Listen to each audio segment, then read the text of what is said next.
But Harden's the key to the big three. He is. Let's rewind this. Remember when the trade took place? Harden was playing himself out of Houston, right? He wasn't even in the lineup, and he wasn't playing well before he left, and he was throwing it looked just bad for Harden, and everyone knew why he was doing it. He's trying to force his way out of town, and it worked. He shows up in Brooklyn. Perk, how many times have I said it? Fat, looking like he just rolled out of bed, looking like a hot mess. And what'd he do? Rolled out of bed. No Kyrie at the time. Kyrie wasn't playing at the time. It was Harden and KD, and started killing them. They started winning right away, as though they never missed the best. They've been playing together this whole time. Harden, when he got to the team, was the guy who was going to have to sacrifice the most. I knew that from the beginning. It wasn't going to be Kyrie. It was going to be Harden. And what has Harden done? You know what it reminds me of, Perk? When I was a kid, I used to hear stories, because I was born in 73. The Knicks won the championship January 73. I was born in August, last time they won a title. And I would hear stories of Earl the Pearl Monroe coming to the Knicks, right? And Earl the Pearl Monroe, back then known as Black Jesus, if you want to YouTube Earl the Pearl, he would be giving guys the business today. Today, he was nasty. And the whole thing was there's only one ball. How are they going to share this backcourt, these two guys? But Earl the Pearl wanted to be great. Clyde Frazier already had a ring. He wanted to be great. And so it worked fine. They won the championship together. How are they going to work this? What's going to happen? James Harden has given up shots until they needed him to score last night. He's done everything that he's needed to do. His judgment with the ball and his court vision, setting up teammates, has been extraordinary. And he is the key to this offense. All right, and Stephen A. Smith now here on First Take. So, Stephen A., we're asking the question right now, with James Harden's dynamic performance last night, scoring 38 points, helping them to get that comeback victory, is he now considered the most important factor of the big three? No, he's not. He's great. He showed it last night. He reminded us of what he can do when he doesn't have a big two to go along with him. But the key component in all of this is Kevin Durant. When you talk about the Brooklyn Nets and being title contenders or legitimately winning the chip, it's not going to happen without KD. KD can win a chip potentially with Kyrie. KD can win a chip potentially with James Harden. KD could definitely win a chip with the both of them. Neither of them are winning it without him. That's the bottom line. If Kyrie and Harden were the cornerstones of this franchise, we wouldn't be talking about the Nets winning the championship. We'd be talking about them being a contender, but we'd have legitimate arguments as to why they wouldn't even come out of the Eastern Conference. That's the difference. Now, that's not to diminish what James Harden is giving you in any way. James Harden is a superstar in this league. He's fresh off of averaging over 30 the last 3 years. He's captured the league MVP. We know how electrifying offensively he is. And what he's been doing this year is unbelievable because he's as selfless as they come. He's highlighting the fact that he can be selfless. He hasn't been given enough credit for it. He is the best point guard on the team and might be the best point guard in basketball right now, the way that he's been playing and running the show for the Brooklyn Nets. But in the end, what it comes down to is you ain't getting but so far and you ain't doing but so much unless you have Kevin Durant. Kevin Durant is the key to the Nets' big three. Without him, it doesn't work. Well, I'm going to say this, and I respectfully disagree, and both of you guys came up with great points. But the key to this team, to the big three, is Kyrie Irving. We already know what we're going to get out of Kevin Durant. We know the efficiency, and he's going to put the ball in the basket at a high efficiency level. We know that James Harden could also put the ball in the basket, but also make guys around him better and lead the league in assists, as you just alluded to, Stephen A., the best point guard on that team and probably the best point guard in the league right now. But when you talk about Kyrie Irving, he is going to be the deciding factor in all this. And here's why. He has one job, and that job is to go out there and be that guy to get buckets. And I'm going to tell you why. Because the defense is so horrendous and so terrible that they're going to have to beat a lot of teams and win a lot of series on the offensive end. And if Kyrie Irving don't have those monster nights and don't shoot at a high efficiency level, then the Brooklyn Nets are not going anywhere. They need Kyrie Irving to be the Kyrie Irving that we have been witnessing this season, arguably having the best season of his career, especially efficiency-wise. So when I look at the key to the big three, I strongly believe that it's Kyrie Irving that's going to be the deciding factor whether or not they win the championship. I think it's James Harden. Look, Kyrie is freed up now, guys. Kyrie is freed up. When he said, you're the point guard, I'm the off guard, it freed Kyrie up to score. No one's going to stop Kyrie Irving from scoring when he doesn't have to especially worry about running the offense, because Kyrie has some court vision and obviously can pass, but not court vision that James Harden has.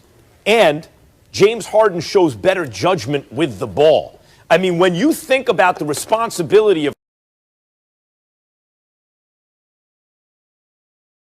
Harden this offense, and I really believe you take anyone off this team, they're not going to win a championship.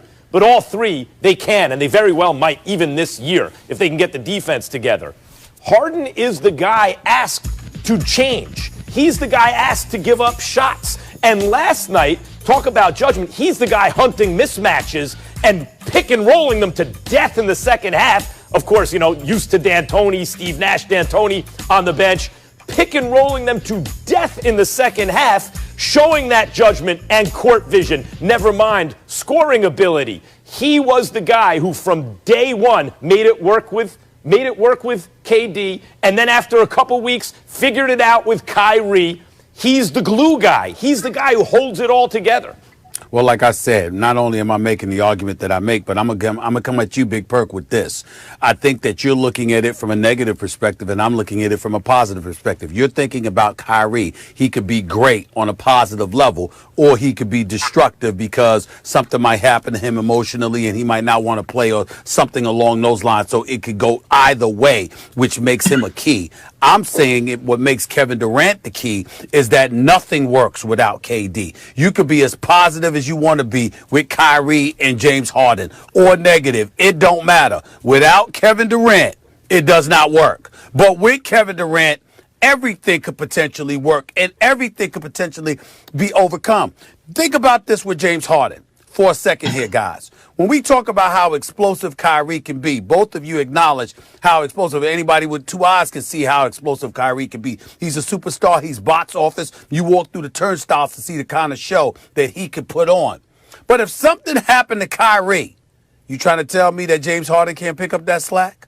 Oh, yes, he can. He can pick up that slack. He most certainly can. Nobody can pick up the slack that KD leaves behind. That's where I'm coming from with it. Well, he's the best player. KD's the best player. Yeah, I'm not arguing that, and I'm not arguing that James Harden is not the best facilitator. My thing is that if you're talking about the Brooklyn Nets winning the championship, we're looking at Kyrie Irving, and I'm not talking about what he's doing off the court or positive or negative. I'm talking about Kyrie Irving producing at a high level, because when Kyrie Irving was out, our whole conversation was that how he's going to fit when he comes back. Who's going to be the Batman? Who's going to be the Robin? Kyrie Irving came back, and not only has he been playing phenomenal basketball, but he has been taking over 4 quarters when the big three has been healthy. If last time I checked, when the big three has been on the court, and the game get close in the fourth quarter, majority of the time the ball has been in Kyrie Irving hands, and he has been delivering. That's all I'm saying. He is the key. And I'm saying to you, they won't win if that continues.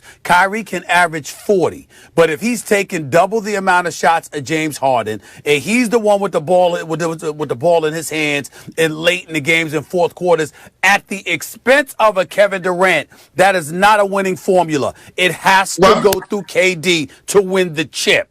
To win you make sure you fix your attitude. I know you out there in LA, but you fix your attitude this morning. But you don't tell me what to do. What do you mean fix my attitude? You better watch your mouth. You better watch your mouth, Big Perk. I don't care. What do you think you scary? What are you talking about? I'm going to fix my attitude. My attitude actually is very, very fine. I'm in LA. I mean, I'm very good. If we want to be clear about it.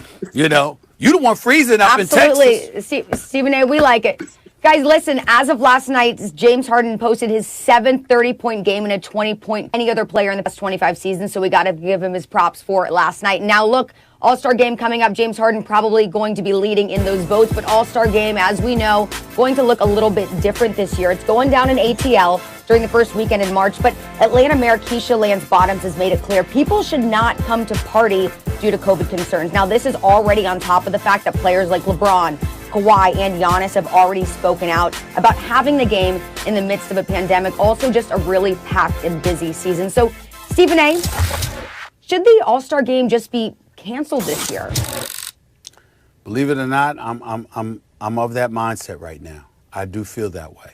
I'm not happy about having to say that because I support the NBA and its players and everything that they try to do, but they're not on the same page with this. Clearly, the players don't want this game, and clearly the league feels compelled to do so for monetary reasons.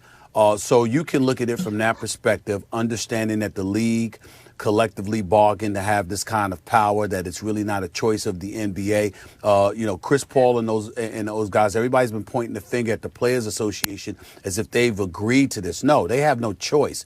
It's been collectively bargained, and as a result, they can negotiate stipulations and things of that nature to make sure safety protocol and safety measures are exercised and things of that nature. But the bottom line is they don't have any say as to whether or not there's going to be an All-Star game. The league has say over that, and obviously they're trying to appease the networks to some degree. We get all of that. But here's the reality. The players and the league are not on the same accord in this regard. And now we have local government officials speaking out against this game taking place. When you see Atlanta Mayor Keisha Lance Bottoms, all right, speak out and talk about how she has concerns. She's spoken to the league and et cetera, and she knows that they're going to do that, but you're encouraging people not to come to Atlanta.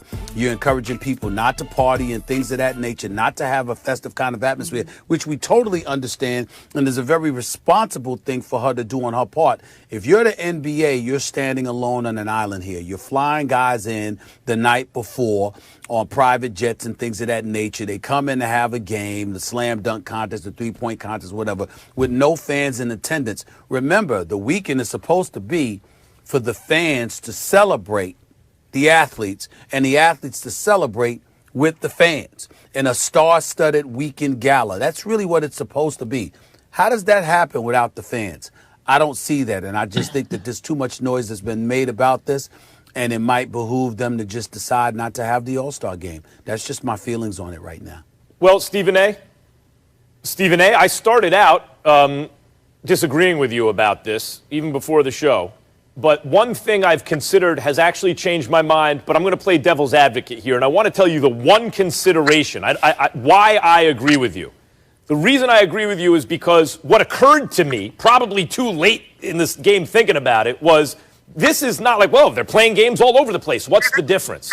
The difference is from 30 different cities, from 30 different teams, people are going to be there, and then they're all going to go back to those places. So it creates a situation where the game can be a vector for the disease in a different way for COVID, in a different way than a normal NBA game or even a playoff game could be in the absence of a bubble. And that may be the deciding factor for me, especially since the players don't seem to have any enthusiasm for it. But now I want to play devil's advocate because with the exception of that thought, the fact that they all come together and then they all go back. So if anyone has it with, and it spreads, it's spreading everywhere, and we're in the middle of a pandemic still. But here's the devil's advocate position.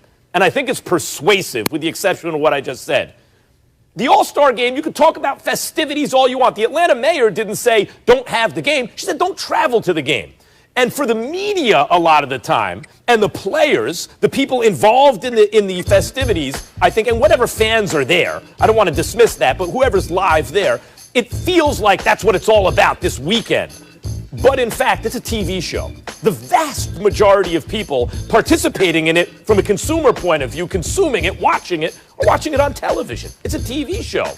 And the NBA is dealing right now in a pandemic where interest in sports broadly has diminished because there have been bigger things going on in the world. Here is a chance for the league to showcase its greatest talents. And yes, if they're showing no enthusiasm for it, that's bad. But hopefully they would. hopefully they would actually participate in the festivities, so to speak, on TV.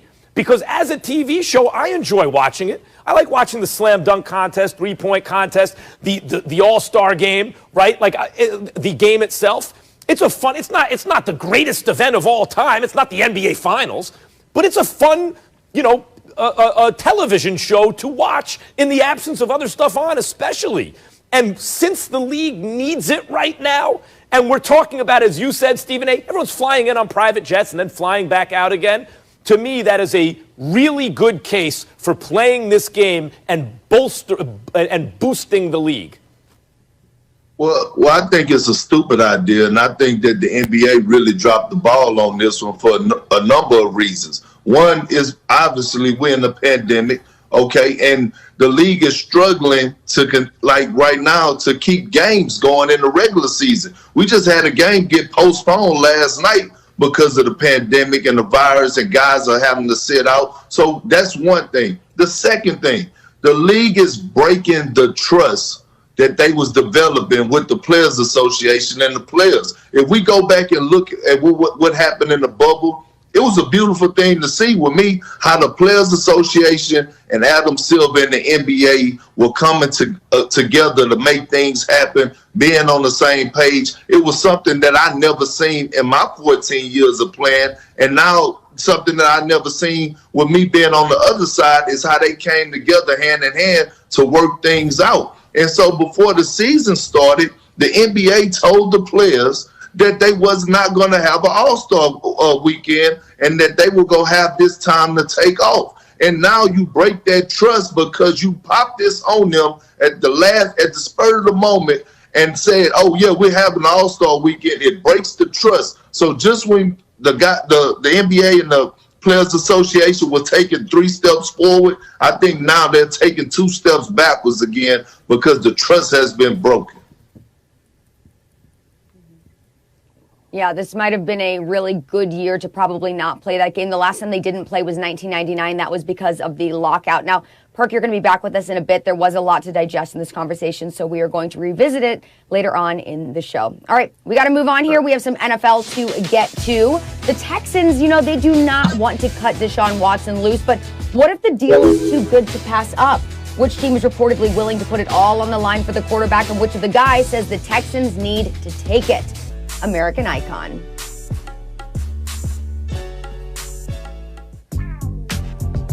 And meanwhile, in the NFL, according to our Adam Schefter and Chris Mortensen, the Texans have no intention of trading Deshaun Watson. But what if the offer is just too good to pass up?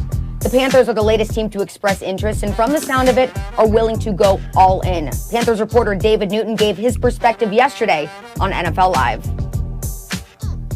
Panthers will do whatever it takes to get Deshaun Watson, and that includes giving up 3 first-round draft picks and Christian McCaffrey.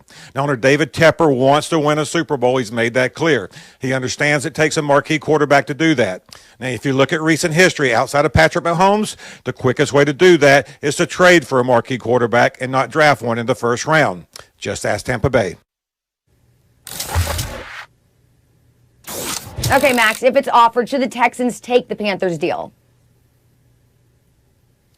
No, they shouldn't.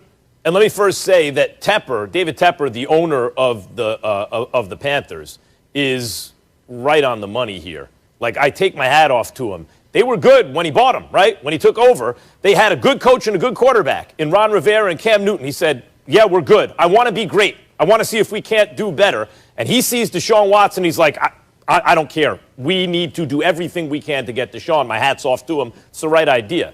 But I don't think the deal is going to be the best deal they're offered, Stephen A. 3 firsts and Christian McCaffrey. McCaffrey is an amazing player. And he's more than just a running back, but that is the position he plays.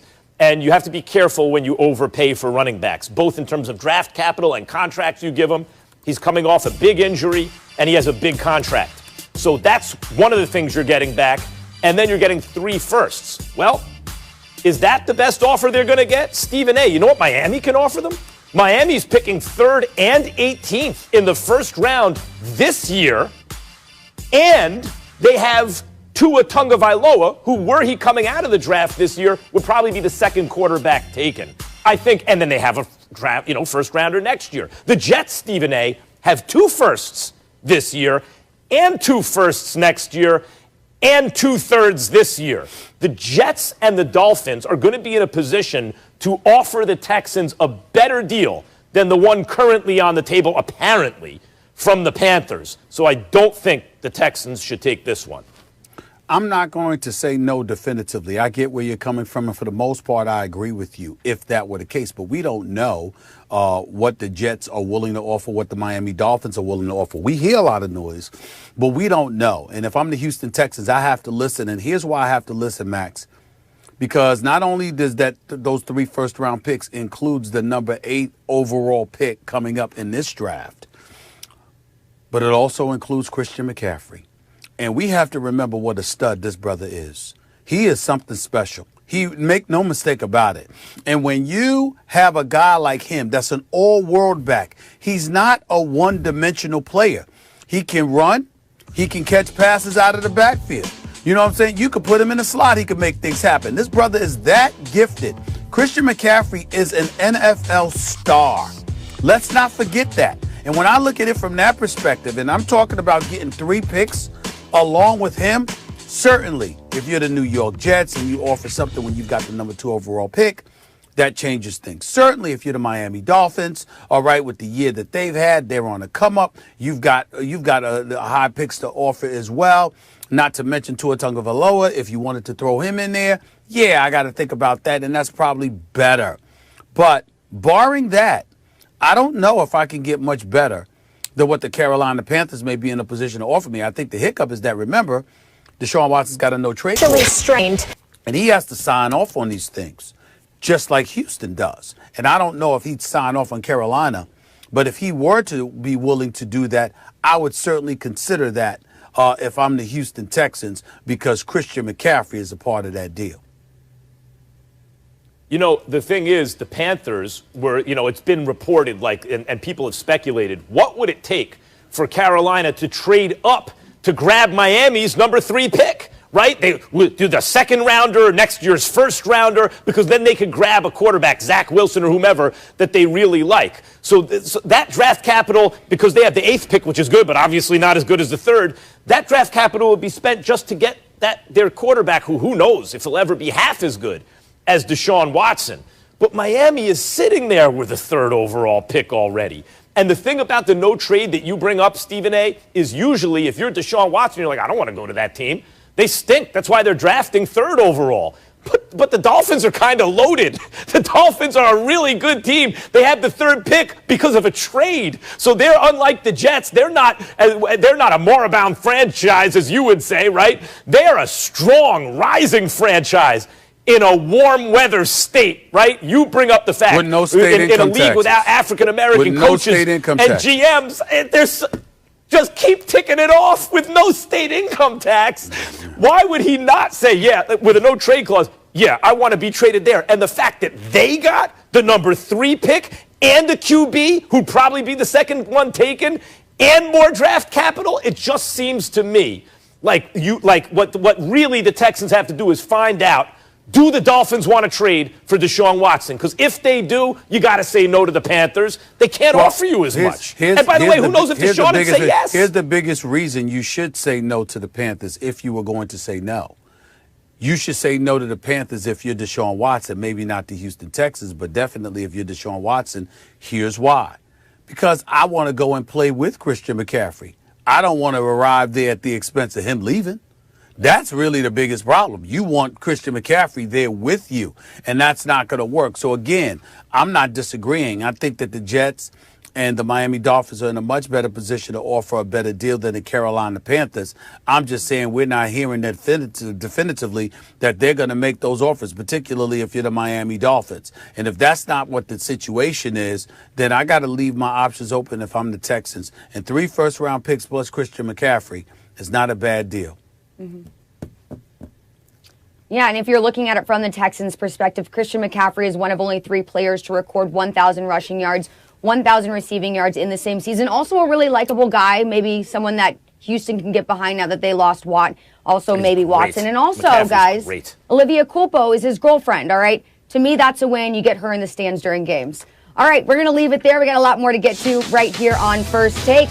Will Pennsylvania stay 30 Eastern? Then Jimmy Butler and the Heat playing Steph and the Warriors. Our coverage starting with Stephen A's pregame Sports Center at 7. All right, we've been talking about it for a while now. Carson Wentz's future is still up in the air, and while several potential landing spots have already been named, we can't rule out the possibility that he stays in Philly. Keep in mind, Wentz is owed a $10 million roster bonus next month, with the Eagles will likely still need to pay in order to get maximum compensation for their now backup quarterback. Here's former Eagles quarterback Ron Jaworski on KJZ yesterday. If you ask me just on a pure talent perspective, I think it's Carson Wentz, but that is not how this has played out. It has not been about pure talent. For 4 years, Carson was having a great career. Year 5 was just the opposite. He had a bad year last year. You can't sugarcoat the season he had. But I believe that he has tremendous God-given talent that I think he still has a bright future. And then when you throw Jalen Hurts into the picture, Jalen Hurts played well in 4 games. But I just don't think the sampling is big enough to say, yeah, Jalen Hurts should be the quarterback. I think at this point, hey, you know what? Go to camp. Let 2 guys battle it out. Isn't that what competitive sports is all about, professional sports is all about? And you know we don't sugarcoat anything here on First Take. So, Max, what do you say? Is it smarter for the Eagles to keep or to trade Wentz? Is this a trick question? Get rid of him if any sucker will take him. Look, you think it's an accident or a coincidence that the 2 teams we keep hearing about are Chicago and Indy, right? Why? Why is that? Because DeFilippo's in Chicago, his old quarterback's coach. He got promoted. He's the passing game coordinator. And Reich in Indy, who's also was on that Doug Peterson coaching staff. Those are the only 2 teams that seem to be interested in Wentz right now because both guys believe, DeFilippo and Reich, that they can get in there and get what's good out of it. But both guys, reportedly, have been talking about we have to tear it all down and build the mechanics ground up. I warned everybody about this, and I disagree with Jaws. Look, he's forgotten more football than I'll ever know. I get it. But I really disagree with Jaws about Carson Wentz for 4 years had a great career. No, he didn't. 1 year. He was great. He was great 1 year. MVP conversation 1 year. The next year, he wasn't as good. He was still good, wasn't as good. And so on. And obviously, Stephen A. well documented, not this past season, but the previous season, second half of the season, when everyone's like, oh my God, Wentz is so great. What did I keep coming on this show and saying? He's not great. In fact, he's regressing. It was all the signs were there. I kept pointing it out. This year didn't happen in a vacuum. All of a sudden, boom, he was no good. It started, you could see it halfway through last year, decline. And instead of taking accountability, taking stock of himself and working on the things he was screwing up, no, everyone was telling him how great he was. He believed they didn't do anything. And this year it got worse and worse and worse. And finally, he's obviously, everyone can finally tell what I've known since the middle of last year. He's no good. Now, even Pro Football Focus, Stephen A., had him 14th overall, not this past season, the season before. And the season before that, middle of the pack quarterback, right? This year, 31st. He was 31 out of 32. 31 out of 32. He's not good. And the kind of stuff he needs to build himself back up, it's a lot. Stephen A., even if he can't do it in Philly. Oh, no, can't do it in Philly. What's all the reporting coming out of Philly? It's not that the Eagles are blameless. It's that Carson Wentz also deserves a big part of the blame. There's hero worship, reportedly, in the Philly Inquirer around Carson Wentz. He had a direct line to the owner, it has been reported, right? He has too much power in the organization. He split the locker room. A lot of guys don't want him there. And Stephen A., what about this? The day that Jalen Hurts is starting for the first time as a pro, we're hearing leaks in the media. Carson Wentz has no interest in being a backup. If so, he wants a trade. Who has interest in being a backup? What do you mean? Of course he doesn't have interest. Of course he wants to start. But you leak that day of your backup getting the start? He undermines the team on top of it? Of course you want him out of there. Max Kellerman, you're wrong. And I'm going to tell you why you're wrong. And I'm going to tell you why the Eagles would be smart to keep Carson Wentz for the moment. Because of you. You you, Max Kellerman, are the reason that they should keep him for now. Because nobody has served to devalue Carson Wentz more than you. If anybody out there is listening to you, they wouldn't want Carson Wentz for a bag of chips. You understand what I'm saying? So giving them away now doesn't work to their benefit. They'll get nothing in return, okay? You got to let that die down. You got to wait till Max Kellerman goes on vacation, him and all of his analytics crew and everybody else in between. You got to make sure they disappear for a little bit while. Let them wait till they go on vacation. Wait till they're getting off the air. Wait till they stop talking about Carson Wentz. Let them fade into the twilight just a little bit and then find the sucker to take them. That's what you got to do here. That's number one. Number two, Max Kellerman, in all seriousness. Let's take something else into consideration here. We can't just look at Carson Wentz. Do you understand that between the 50 that Carson Wentz suffered from, the 13 that Jalen Hurts suffered from, the 2 that Sudfeld suffered from, the Philadelphia Eagles offensive line gave up 65 sacks last season. Do you realize that?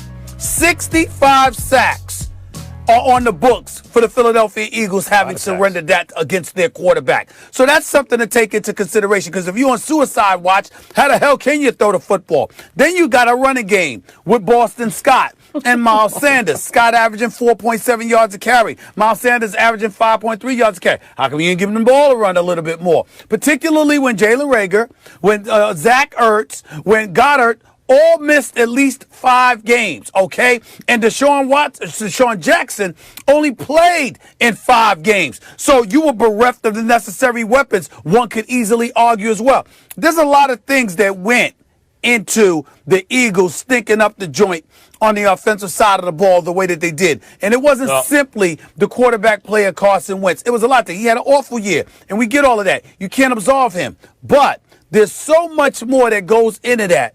When you combine that with all the noise that's been made about him and how he has been so flagrantly devalued, even though to some degree that is of his doing, it is also of the doing of people like you. The fact of the matter is, it might be in their best interest. And last point about this, Max, Jalen Hurts, I want to remind everybody of this. The brother's got wheels. He's a tremendous athlete, and he can run with the football. He ran for more yards in 5 games, or 4 games rather, than Carson Wentz ran in 12. We get that. But the flip side is this. He was 1-3 as a starter, and he only completed 52% of his passes, which was worse than Carson Wentz. So we talk about Jalen Hurts like, oh my God, he came in there looking like Dan Marino. Yeah, they may have to draft another quarterback. That's not the case. Yep, they may have to draft another quarterback. It may be that was a bad idea to draft Hurts, but Wentz forced them into it with his play. And let me say this, Stephen A. I wouldn't be, first of all, the reason Wentz got sacked so much primarily because their pass block win rate on that Eagles offensive line was upper half of the league. The reason he got sacked so much, this is not Mahomes in the Super Bowl running for his life as soon as the ball is snapped, pressured constantly with only 4. This is Carson Wentz, who won't get rid of the ball. He held the ball way too long. His decision-making, his judgment was awful. He was like, everything with Carson Wentz was wrong. Hurts was sacked 13 times in 4 games. He didn't do that.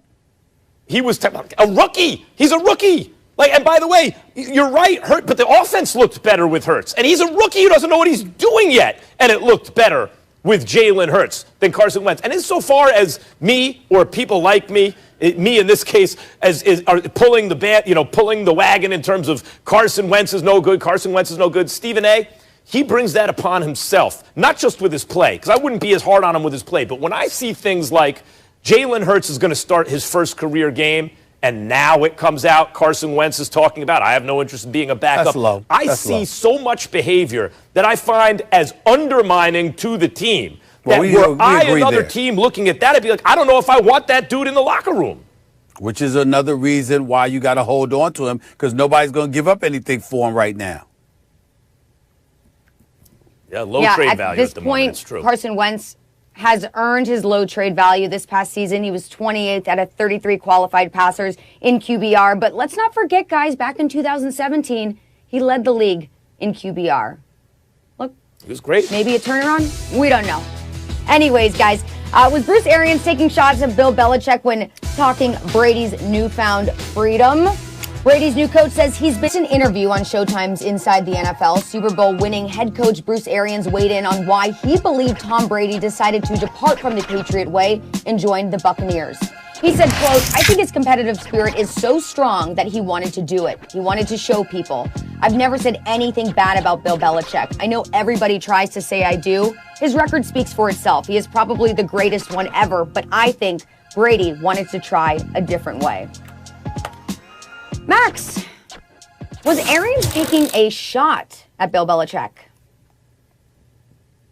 Yeah, pretty clearly, yes. And he doesn't even have to want to take the shot. That doesn't have to be his intention. I'm going to say something. I'm going to aim at Bill Belichick. But shots fired. Yeah, of course. Because as I keep saying, the number one sports debate of the 21st century in the United States of America is, was it more Brady or Belichick? I mean, you could say LeBron and MJ, starting, but that really got serious around 2016 when LeBron beat the 73-win Warriors. Then really, that's relatively recent. But for how long now? Was it more Brady or Belichick? It was the great debate. Then they parted ways. And Brady won a Super Bowl, Stephen A., year one. Now, I think this Bucs team is going to go down as one of the most loaded ever. When you look at what they did last, with Jameis Winston, 30 interceptions, still won 7 games. Then they added AB and Gronk and Leonard Fournette, playoff Lenny. They're loaded. But he didn't just make a playoff run. He won the Super Bowl, and Belichick missed the playoffs, and Belichick was under 500. So when Brady's new coach says, hey, Belichick's probably the greatest of all time, but I think Brady wanted to try another way. In other words, Brady can win Super Bowls without Belichick. That's not, the Patriot way is not just the Belichick way. That had a lot to do with Brady. You don't have to enter the no-fun zone to win a Super Bowl. You could do it over here with me.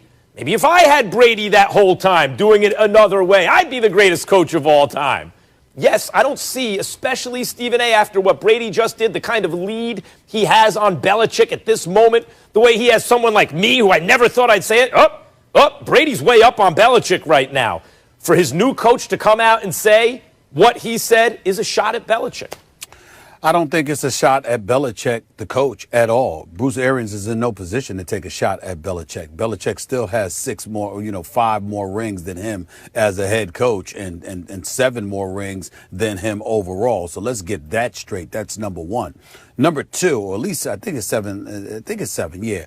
But let me say this to you. Yeah, 2 with the Giants. Yeah. Yeah. Let me say this to you. He was taking a shot at Bill Belichick, the GM, because that's the difference. That's the difference. Brady going on the field and performing, he wasn't asked to do, he had weapons so he could do things differently in terms of throwing the ball deep, but he was still a starting quarterback and, he did what he did on offense. The difference with Brady in Tampa compared to New England is that Brady wanted Antonio Brown. Bruce Arians said, okay, you can have Antonio Brown. Gronkowski wanted to retire in New England. Guess what? In Tampa, it was Brady's show. Gronk wants to come back. And so when you look at guys like that wanted to play with Brady, and Brady was basically the de facto GM for the Tampa Bay Buccaneers and delivered a Super Bowl championship, when Bruce Arians is talking about a different way, those weren't conversations that Brady could have. Bill Belichick didn't give a damn what he wanted. Bill Belichick was like, look, you quarterback, I will run this team. And the personnel that will be on this team is who I will select to be on this team. You have no say in that regard. So when Bruce Arians is alluding to that, it being a different way, I think that he's talking about Belichick, the GM, compared to Brady, the GM, not about Belichick, the coach, because Bruce Arians is in no position to question Bill Belichick as a coach, which he acknowledged. But I think on this issue, Stephen A., it's not, you might be right. It might be an issue of overall process that includes collaboration in terms of personnel. But is he taking a shot at Belichick, to me, is a bigger question. The Patriot way is Belichick the coach, Belichick the GM. It's Robert Kraft the owner. It's Tom Brady as quarterback. It's everything, right? But what was it mostly about? I'll take your point. I'll run with that. Bruce Arians is saying, well, if it's not collaborative, if he's the boss and that's it, yeah, they won that way. But I won collaborating with this dude. And you can do that. And so that is also a shot, even whether he means to or not. It's a shot at Belichick, especially now. Belichick's sitting there at 7-9. Tom Brady just won the Super Bowl, right? And he name checks Belichick, Arians does, and says they did it that way all those years. We did it this way 1 year. We got a ring. You don't have to just do it that way. That's a shot. Well, listen, I'm not going to dispute that. I just wanted to be specific about it being the coach. You know, collaboratively speaking, you're right. The bottom line is Bill Belichick wasn't willing to work with somebody that Bruce Arians clearly was willing to. But why was Bruce Arians willing to do so?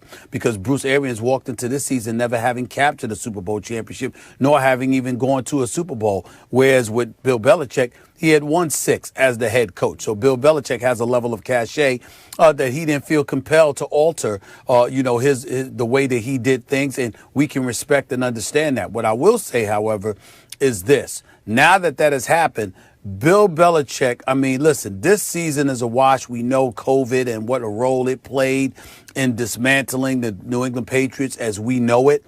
This season coming up and beyond is going to say a lot about Bill Belichick because Tom Brady winning a Super Bowl championship. You got to remember, this is the 3rd Super Bowl title.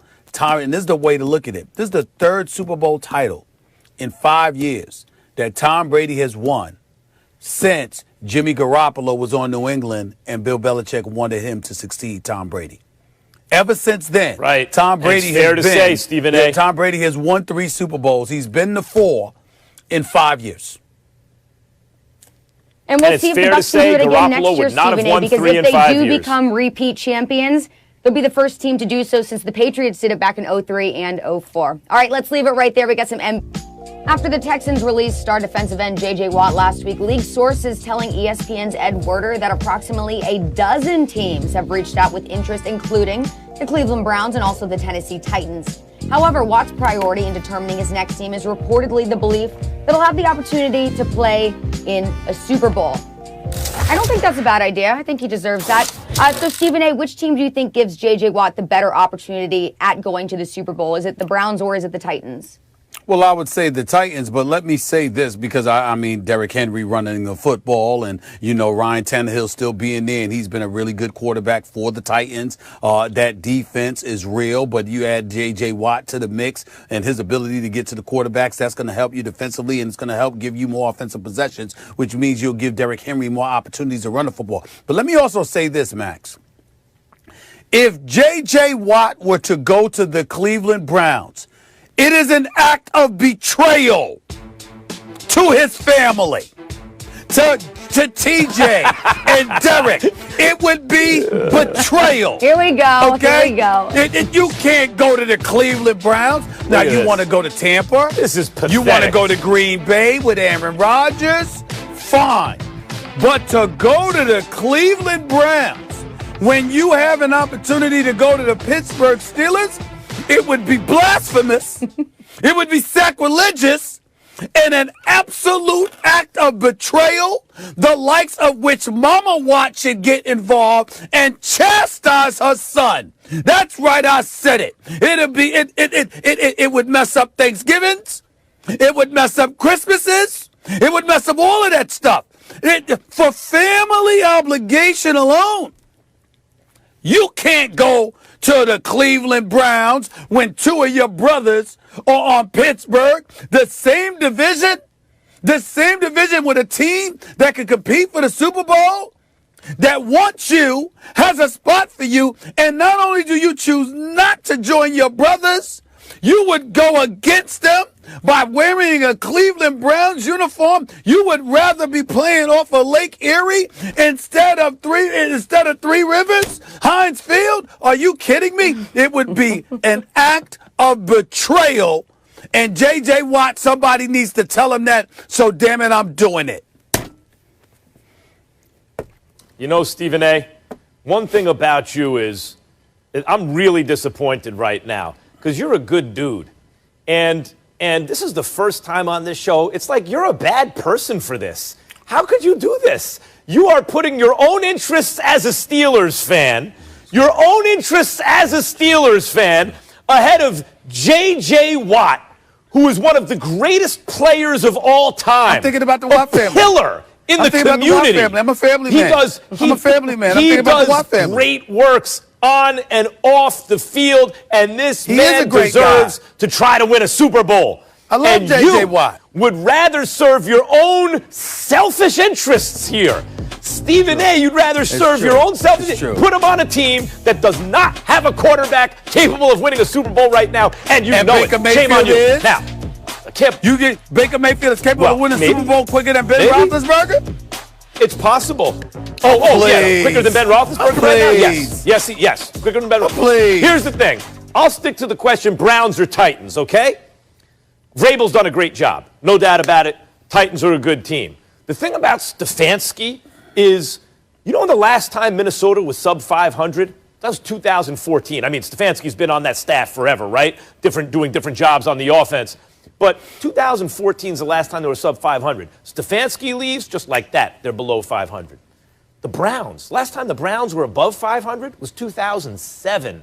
Stefanski shows up just like that. They're above 500. Stefanski's difference, the kind of difference he's made for that team and that offense has been remarkable. And then you look at the pieces and the talent they have, Stephen A. I mean, even if Odell doesn't stay on the team, they're going to get value for him in a trade. But they have a whole lot of, and their run defense was excellent, right? And they have high-end performers on defense. They could use another defensive piece. And even though J.J. Watt's not J.J. Watt anymore, he's like J. Watt. You got to take at least one J off compared to the way he was in his prime. But J. Watt is still better than a lot of guys. That dude still has value, and he would be a real addition to that Browns defense. I'm a family man. I'm just looking out for the Watt family. I'm trying to keep the peace and keep it together. That's really what the intent is. He's great. He would be great with his brothers in the Steel City. That's all I'm saying. Stephen A., you're a good person, but you're wrong for this. On the other hand, though, there is the guarantee of having several divisional games a year against each other, so could be maybe a good chance for a family reunion once or twice. It's not good for the family. I don't know. You could see it both ways, two sides of this coin. All right, guys, let's move on. We have a big special guest coming up here on First Take, and it's none other than this man right here, Morehouse man, filmmaker, ultimate Knicks fan. There's no introduction. We'll give it to him anyways. Spike Lee. How you doing? How you doing? I'd just like you to know that when Dr. Martin Luther King graduated in 48, my father was a freshman. Wow. And Martin Luther King III and I are in the same class, 1979. I'm a third-generation Morehouse man, and my mother and grandmother went to Spelman across the street. What? I can't top that. I can't even come close to topping that, my brother. I can't do it. But Spike, listen, before we get into sports, I just want to ask this question. Could you talk a little bit about what going to an HBCU? Obviously, Morehouse is a special place, but being a product of an HBCU, what that has meant to your career, what that has meant to your life. Can you put that in perspective for a lot of folks out there for me, please? Thank you. And thank you. Thank you, everyone. I learned how to be a man at Morehouse. It's a special feeling when your professors, your teachers, the faculty, the administration look like you. A lot of these large white institutions, if you're not an athlete, if you're not running up and down the court or the gridiron, they don't care about you. You get nurtured at black institutions. And I would not be the person I am today or the artist I am today if I had not become a Morehouse man. Thank you. Spike, go ahead, man. To my recollection, school days it was She's Gotta Have It, and then it was school days, and then it was Do the Right Thing, correct? Yes. Correct? Yes. Right, okay. So that was a look, school days was a look at life at an HBCU, right? Like Big Brother Almighty, I still remember that. And I haven't seen it since, 1988, I think I was 9th or 10th grade, right? Spike, what did it mean to you to make that film? Okay. School Days was my 4 years at Morehouse jam-packed in a homecoming weekend. But I have to say, I took my major across the street at Clark College, now Clark AU. Morehouse didn't have a massification major. So my major was across the street, and I get killed all the time when I don't mention that my major is across the street at Clark College. Both my 4 years jam-packed in a homecoming weekend.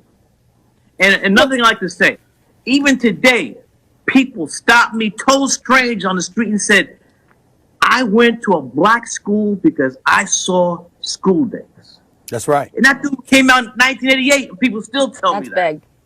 And I tell you something that I think people miss as well. You know, I mean, they don't realize that, like, a lot of times when folks watch shows like Law and Order, they see a Samuel L. Jackson. They've in a particular episode, a Giancarlo Esposito, a Tisha Campbell, and others. I mean, excuse me, they were in your movies before there was Law and Order. They were in your movies. You were highlighting the great. I mean, you were basically profiling and really showcasing future stars in the world of Hollywood and entertainment. Could you speak to that? I mean, because there's a lot of talent that you put in your films, and obviously a lot of them come from HBCUs as well. Can you talk about that for a second?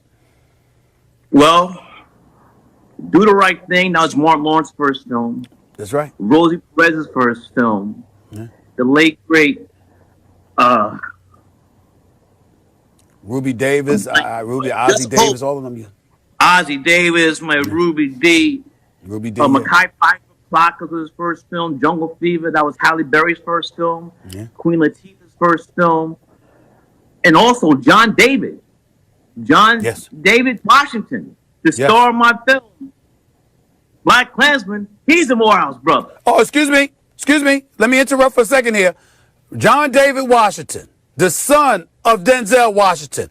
Malcolm and Marie on Netflix. Spectacular. He might win an Oscar for that. He might win an Oscar. I'm telling you right now. Off the old block, for sure. He better get. Let me tell you something. He ain't just Denzel Washington. So he's John David Washington. The brother is a sensational he's his old talent. man. He's his old man. He's his old man. He's a sensational talent. He better get nominated. At least get nominated for an Oscar. He might win one. Him and Zendaya, Max, and Malcolm and Marie. Spectacular performance. I'm sorry to digress. I'll check it out. Spike. Spectacular. Spectacular. We are a sports fan and we are a sports show, even though we're talking HBCUs. So I want to ask you, when you see like McCord Maker choose an HBCU or Deion Sanders coach at an HBCU, what do you think that does? What are you thinking? What kind of effect do you think that has? I think the more profile black schools get, college universities, it's a great thing. And my brother went to Howard, he's like, is one of the top prospects. And so they could be a trickle-down effect. I'd like to say something. When Tiger was hitting, I thought that there would be a revolution of black golfers. It never happened. So I don't want to go too far out on the limb. Okay. Then listen. Because we're running out of time, I'd be remiss in neglecting to bring this up. Max was laughing at me yesterday morning, but it's not a laughing matter. The Knicks are coming, Spike Lee. I like what I'm seeing. Julius Randle dropped 44. Julius Randle's gonna be an all-star. Tom Thibodeau won 3 straight. I like what I'm seeing from the Knicks. They on the come up, Spike Lee. They on the come up. Orange and blue skies, baby. Talk to me about this. My Knicks are coming. Your Knicks are coming. This is why the Knicks are no good. It's your fault. Spike and Stephen A., it's your fault. It's your fault right now. This is why. They're a game under 500. You're celebrating like they won the finals, Spike. This is an outrage.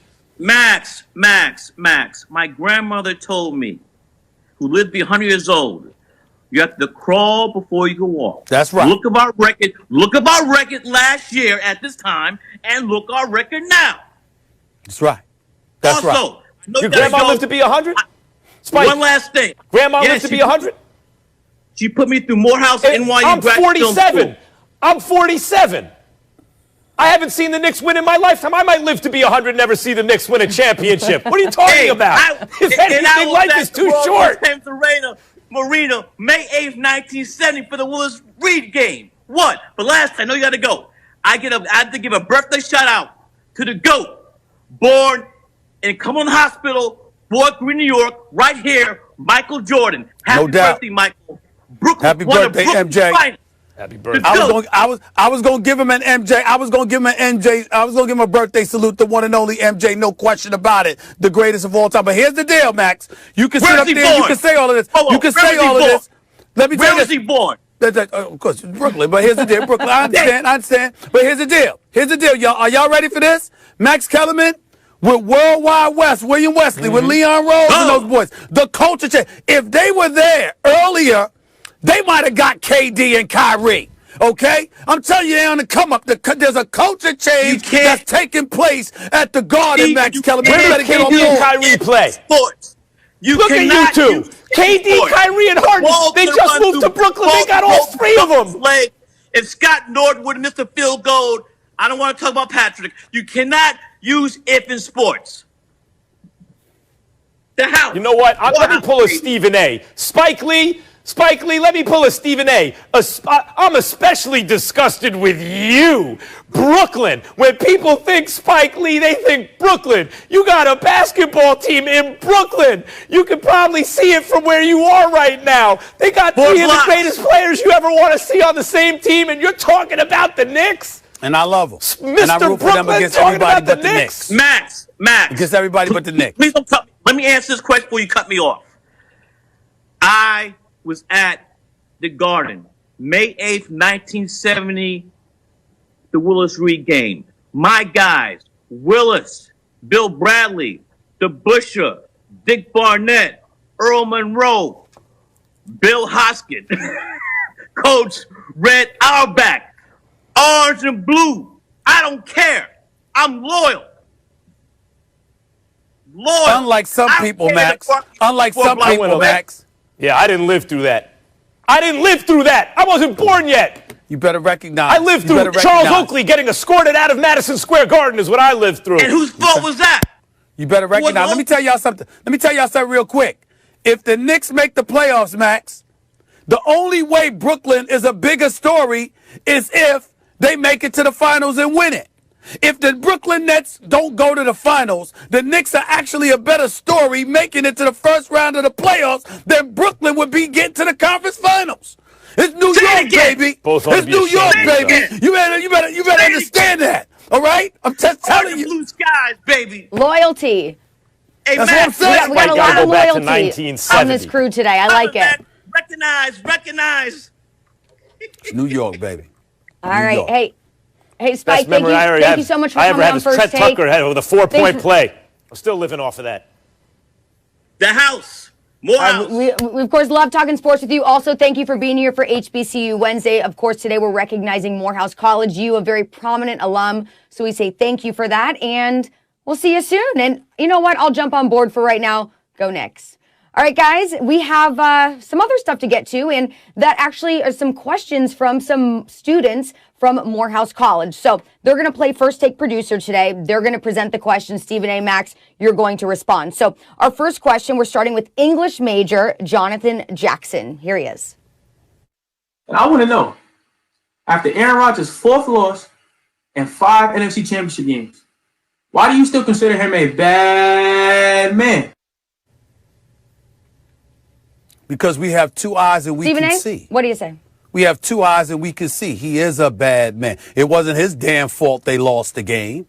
What kind of a question is that? You're an English major. You're going to a prestigious institution like Morehouse, and you send in a ridiculous question like that? Jonathan Jackson, what the hell's the matter with you? Aaron Rodgers is a bad man. Don't you ever forget that. Well, he's a bad man, but Jonathan Jackson, senior English major, is not wrong. You're right, Stephen A. He ain't the reason they lost, but he ain't the reason they won either, and they had chances to win. If Rodgers was a little better and there was opportunity, there was daylight to the end zone, he didn't see it, he didn't run, they'd have been on the 1-yard line. Coach should have gone for it then. He had another He had chances. He had another down to go, but he didn't do it. Tom Brady won the Super Bowl. Coach LaFleur decided to go in a different direction.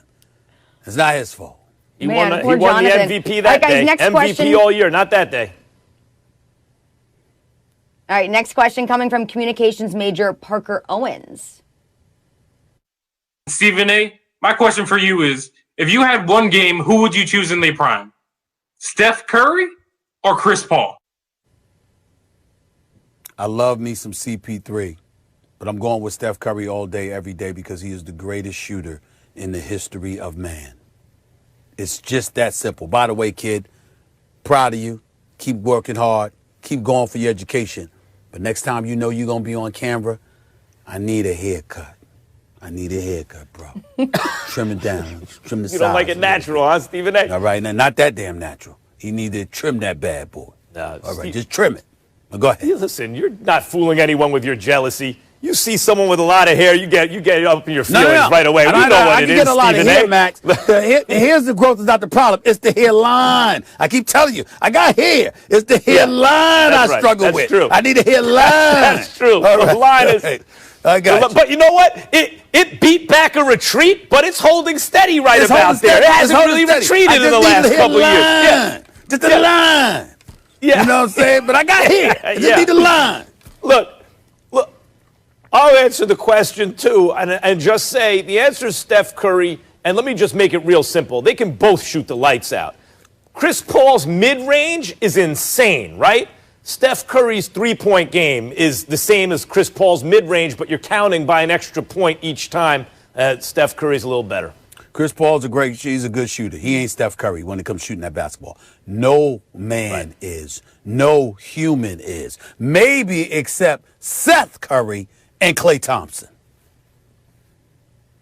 Well, we all know that Steph Curry and Chris Paul, both of them big advocates for raising money for HBCU programs. Yes, they are. Very good comparison that we're making here today. All right, Much guys, let's get back to All-Star Game Weekend. It's happening in ATL, and guess what? You would normally need a haircut if you were going to ATL because you'd be attending parties, but this year, Atlanta Mayor Keisha Lance Bottoms warned the public against traveling to the city for NBA All-Star Weekend amid the coronavirus pandemic, while stating that the event is a, quote, made-for-TV event only, and people should not travel to Atlanta to party.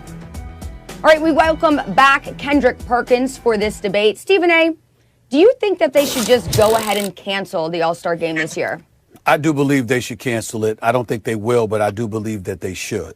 One thing that I do, that we all owe, I didn't make this mistake, but just in case anybody has or does, I want to make sure there's clarification on something. When the NBA canceled the All-Star Game in Indianapolis, they never canceled the All-Star Game. They said we wouldn't be doing it in Indy, but we'll alert you to the details at a later date. So the NBA wants to make it very, very clear. They never canceled the All-Star Game. They never intended to cancel the All-Star Game. They were just going to relocate it. So this notion that they canceled the All-Star Game and then all of a sudden they started it back up is not true. It's inaccurate according to the league. They never canceled the game. Having said all of that, here's why I say they would. Listen, there's a lot of money to be lost, and I do understand that. And normally I'm all about that. And you got to collect a bargaining agreement. This is what you committed to. Go ahead and do it.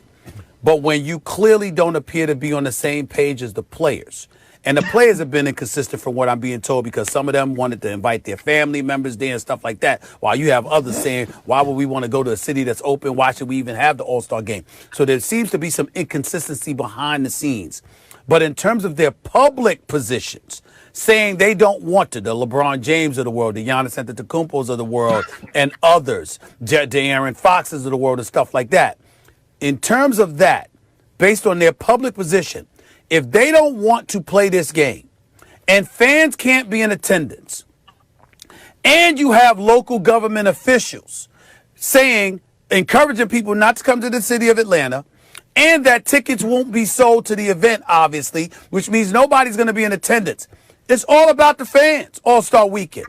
Why have it if there can't be anybody there to celebrate with the players?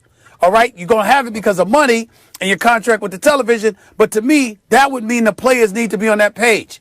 If the players are willing to cost themselves over $500 million not to have All-Star Weekend, and they're fine with it, I think the NBA shouldn't have it. Now, if they still want the money, but they're saying we don't want the weekend, you can't have it both ways. If you want the money, you got to play. But if you're willing to sacrifice the money, then I think the NBA shouldn't have it based on the times that we're living in right now, just for this year. Well, let me start by saying the best argument against it, it's probably the one that wins, is the one I hadn't considered until very recently, which is unlike the Super Bowl or any other event you want to mention, here necessarily, in order to play this game, players from all the different teams are going to be flying to the same place. 30 different cities, right? Flying to the same place and then leaving again. So if there is an outbreak, that's a real spreader, right? That's a spreader event, really, to every corner of the country. That probably carries the day. But I want to play devil's advocate, Stephen A. You said All-Star Game weekend is for the fans. I agree. But primarily, just look at the numbers. It's the fans watching on TV. It's not that the players don't have a good time or whatever, or the fans are in a certain city or whatever. That's true. But that's a minority of the people who enjoy All-Star Game week, the TV show. They're making a TV show. And I think you're right again. If there's not a lot of enthusiasm, that is too bad. But the question is, can you produce an All-Star Game TV show that would be good for the league right now? The answer is yes. Yes, it is possible to produce a very good All-Star Game NBA TV show, and that's what the league is trying to do. That is not impossible to pull off. Well, look, before I address this, okay, this situation, I just want to say I was watching all three of you senior citizens just a minute ago, you New Yorkers, Stephen A. and Max, and Spike Lee, the great Spike Lee, having that 1935 class reunion on First Take. It was so cute, so precious, so adorable. I just wanted to say that before I get started. Hey, listen, it was so precious. I was like, look at these New Yorkers just reunited, and it feels so good. He's not in New York. Hey, listen, y'all was so happy, boy. I'm telling you. Stop but look, who's in LA right now? Let me say this. Let me say this about the All-Star Weekend. I think the NBA has dropped the ball. I think the trust has been broken because if we look back before the start of the season, the NBA told the Players Association and the players that they were not going to have an All-Star Weekend. It was part of the agreement due to the short off season and due to them not having a long training camp and trying to hurry up and get the season going to make sure that we had Christmas Day games. And I feel like the way that the NBA and the Players Association have been working together over the last 7-8 months to a year, even down in the bubble, was a phenomenal thing to see. But they took 2 steps backwards. Here's another reason why I think the All-Star Game should not go on. Because of injuries. Guys need time to heal. We're watching teams right now have to play back-to-back games because games are being postponed. We're watching guys get injured. Kevin Durant is out with a hamstring injury. Anthony Davis, calf, Achilles injury right now. C.J. McCollum is out. Like, we're watching too many guys being out because they're not being able to, one, have the practice time. They didn't have a full training camp. They're playing makeup games. And on top of all that, it's a pandemic. So I'm not in for the All-Star game. I think a lot of players feel this way, and I just wanted to speak my piece on it. Kendrick Perkins, Big Perk, I wouldn't interrupt you, but Spike Lee said he wanted to get back up in here. He was listening. He said, I ain't going nowhere. Let me get in on this conversation. So I'm bringing Spike Lee back in right now. Spike Lee, do you believe, as somebody who's attended his share of All-Star games and All-Star weekends over the year, do you believe there should be an NBA All-Star weekend, particularly in Atlanta, Georgia, this season? No, this Rona ain't no joke. In Atlanta, I had a lot of people in Atlanta, and they going buck wild in Atlanta now like there's no pandemic. Yeah. And we know about Magic City, so I want to go there. Let's keep 100. Yeah. And look, I support Adam Silver's my guy, but I think we need to just sit this one out. In my opinion. But, okay. Yeah, the pandemic that's the winning argument. The winning argument is we're in the middle of a pandemic, and talk about a super spreader event. If there's anyone with COVID there, and if you contact trace, once they all go back to their home cities, you got to trace all through the country at that point. Okay, but let me throw this out. The whole league is shut down. I'm gonna throw this out to everybody. But let me throw it to Spike first. What the NBA basically is saying is, you got guys. They're going to be chartered in on jets. It's going to be the night before. It's going to be simply a one-day event.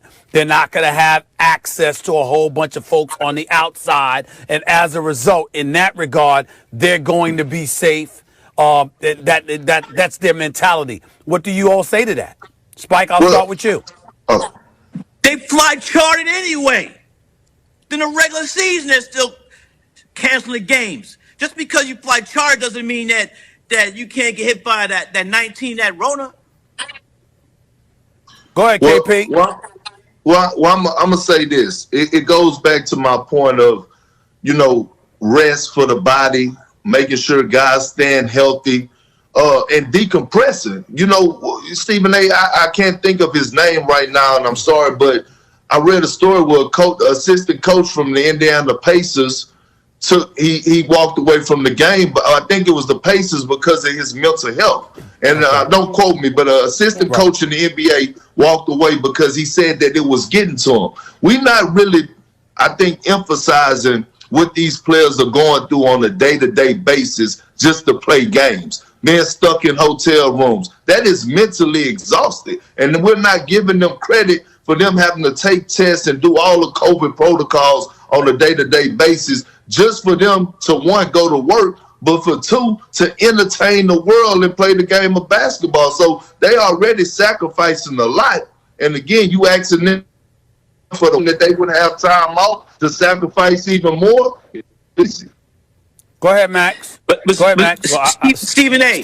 I would say to your aunt, I would say that. Go ahead, Spike. Go ahead, Spike. I'm sorry, we didn't hear you. Stephen, I love the point you made. You can't have it both ways. Either you're going to sit out or you're going to play. But you can't expect the league to say, okay, you guys sit out and you still get paid at the same time. It don't work like that. This is Max, I'll throw it to you by saying this. Somebody in the league told me weeks ago, they did say this about the players. They said, quote, Stephen A., not one single player came to us and said, here's your money back in the event that we lose money. Right. That's why I came up with you can't have it both ways. Max, what do you say to all of that? I'll say this: what you presented, the case for the league is real. They have a compelling case. I think ultimately you lose because of what Spike said. The pandemic is the thing, right? But the league is, and then also it's supposed to be a game that celebrates. It's an exhibition that celebrates the game. But if none of the players are enthusiastic, or the most important players like LeBron James have already publicly said they're not enthusiastic about the game, then how much fun, it's really a TV show, how much fun are the fans watching that show going to have? But Stephen A., the league's point, these dudes are going to be flying in on private jets, right? There'll be strict protocols. I know they don't love the idea. It's like one day in and out. As soon as the game's over, they're bouncing again. And in the meantime, at a time when sports ratings are down during the pandemic because there are bigger things going on, let's celebrate the game and put our best foot forward and give the fans a TV show that they like. I get that, too. You know what else we're going to celebrate? We have two birthdays today, two